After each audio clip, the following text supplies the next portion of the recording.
Bonjour, cette vidéo est destinée aux étudiants de BTS VIA CGO du lycée Roger Verlhomme. Il s'agit d'un cours de mathématiques concernant la fonction exponentielle. Tout d'abord, sa définition. La fonction exponentielle est définie à partir d'une autre fonction, la fonction logarithme népérien, ln de x. Cette fonction est strictement croissante, elle est ce qu'on appelle bijective, c'est-à-dire que on peut toujours trouver un antécédent à tout réel y qui serait donc entre moins l'infini et plus l'infini. On dit donc que la fonction exponentielle est définie sur R, moins l'infini plus l'infini, comme étant la fonction réciproque de la fonction ln. On la note exp de x, ou tout simplement exponentielle x avec le x en exposant. On verra plus tard pourquoi cette notation se justifie. Ce qu'il faut retenir, c'est que exponentielle x est le réel dont le ln est égal à x, c'est-à-dire un antécédent du ln. Par exemple, vous savez que ln de 1 vaut 0, alors exponentielle de 0 vaut 1. Vous voyez bien qu'il y a une inversion entre le 1 et le 0, entre l'image et l'antécédent.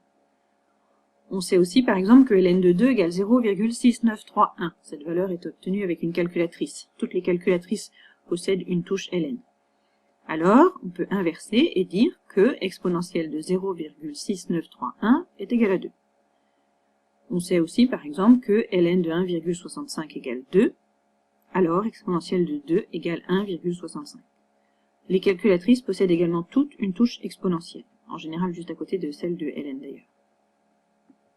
Un cas particulier qu'il faut bien connaître, c'est l'antécédent de 1, c'est-à-dire le nombre dont le ln est égal à 1. Ce nombre est noté e par convention, et la calculatrice peut nous donner sa valeur, c'est 2,72 à peu près. Il faut que vous reteniez cette valeur, 2,72. E égale 2,72. La caractéristique, c'est ln de e égale 1. À retenir, donc, la définition de l'exponentielle. Exponentielle x égale y, si et seulement si x égale ln de y. Il y a une correspondance directe entre l'exponentielle et le logarithme. Alors, quelles sont les propriétés de l'exponentielle? Eh bien, tout simplement, elle dérive de la fonction ln. En particulier, si on enchaîne un logarithme et une exponentielle, on, entre guillemets, retombe sur ses pieds. Alors, pour tout réel strictement positif, puisque le ln n'existe que si x est positif, ln de e de ln de x est égal à x.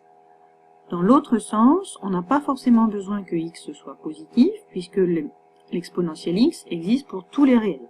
ln de e de x est égal à x. Ça, c'est deux choses qu'on utilisera pas mal dans les exercices. Il faudrait que vous l'appreniez bien et que vous l'intégriez. On a vu pour la fonction ln qu'il existait ce qu'on appelle les relations fonctionnelles. Le ln transformait les produits en sommes. Et je vous avais expliqué dans la vidéo les raisons historiques qui avaient amené à découvrir donc le ln. Donc l'exponentielle, c'est la même chose dans l'autre sens. Donc ça transforme les sommes en produits. Ça transforme les différences en quotients. Ça transforme donc ce qu'on appelle l'opposé, moins a en inverse, 1 sur e exponentielle a. Et ça transforme les puissances en multiplication. Tout ça, ce sont des relations fonctionnelles qu'il faut connaître et qu'on utilisera dans les exercices. Ce qu'il faut savoir faire aussi, c'est l'étudier, la fonction exponentielle, c'est-à-dire savoir la dériver, savoir faire son tableau de variation et savoir faire sa courbe.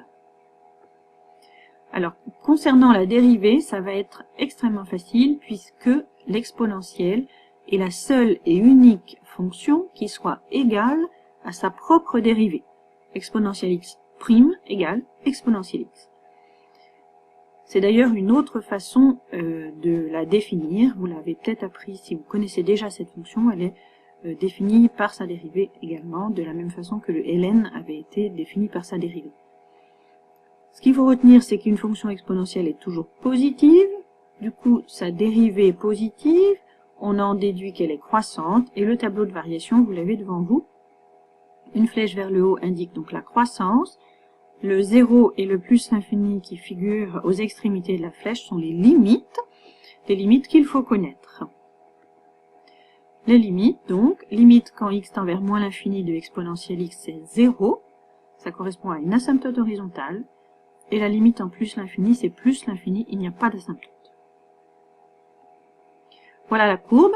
Elle est symétrique par rapport à la courbe du logarithme.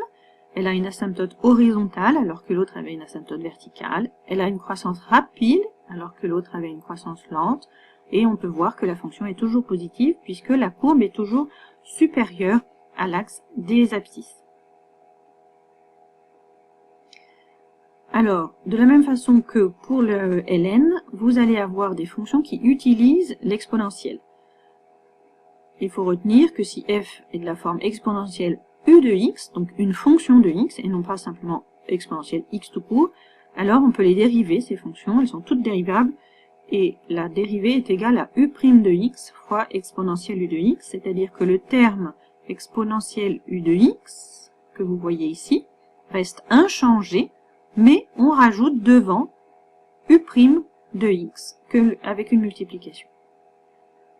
Alors, un exemple, si on le fait avec une fonction affine, exponentielle 2x plus 3, c'est écrit ici. Alors, elle est définie sur R.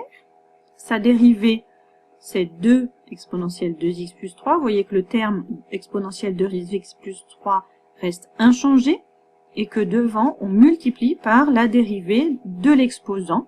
2x plus 3, sa dérivée est 2. Donc 2 exponentielle 2x plus 3. Du coup, c'est une fonction qui est positive, enfin sa dérivée, pardon, est positive, et f est croissante.